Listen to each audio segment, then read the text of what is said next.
يا أيها الذين آمنوا لا تخونوا الله والرسول وتخونوا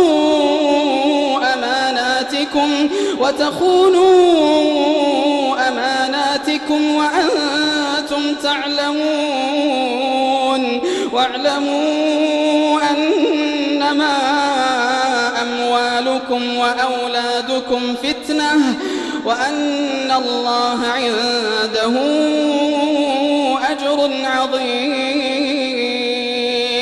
يا أيها الذين آمنوا إن تتقوا الله